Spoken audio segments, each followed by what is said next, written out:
কিছু সৌদি মহিলা আছে একটা কামের দুইবার না করলে তাদের মনে শান্তি লাগে না, তাদের মনে হয় টাকা ফ্রিতে দেয়। হ্যালো বন্ধুরা, সবাই কেন আছেন? আশা করেন সবাই ভালো আছে। একটা সৌদি কাস্টমার রিসোর্ট ওয়ার্ডার রিসোর্টে তাদের কি একটা ফাংশন আছে, তো আমাদেরকে দোকান থেকে কিছু ফুল অর্ডার দেয়, তো আমরা এখানে আসি রিসোর্টের ভিতরে অর্ডার কাজ করার জন্য। তো রিসোর্টে আসার পর তো আমরা জিনিসগুলো এক একটা করে আমরা রিসোর্টের ভিতরে এগুলা রাখতেছি। সবকিছু দোকান থেকে আগে রেডি করে লই চলে এসি, বা সেখানে কোন জায়গাতে এগুলো রাখতে হবে সেই জায়গাতে আমরা এগুলো সুন্দর করে রাখিয়ে দিব। কাজটা আমরা মেইন দরজার সামনে কাজগুলো করছি, এটা হচ্ছে পিছনের সাইড। তো পিছনের সাইডে এগুলো মানুষ বসবে।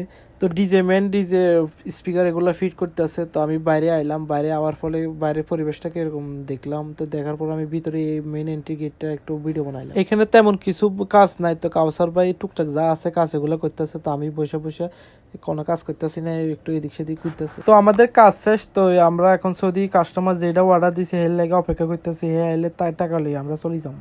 তো আমরা যদি কোনো কাজ নাই, তো আমি কিন্তু সুইমিং পুলের পানিগুলো কিরকম গরম না ঠান্ডা আর দিয়ে চাইলাম, তো পানি অনেক গরম। সৌদি কাস্টমার এক হইতেছে এটার সামনে না এটার পিছনে নিতে হইবে, তো এই একটা কামের দুইবার করতে হবে। তো এটার আবার সামনে থেকে আমরা এই যে পিছনে আনি করতে হইছে। বেশিরভাগই সৌদি মহিলারা এরকম, মানে একটা কাজের দুইবার করাতে হইবে। জানি না মানে এক নিয়তে তারা কোনো কাজ কেন করে না, আমি এটা বুঝি না।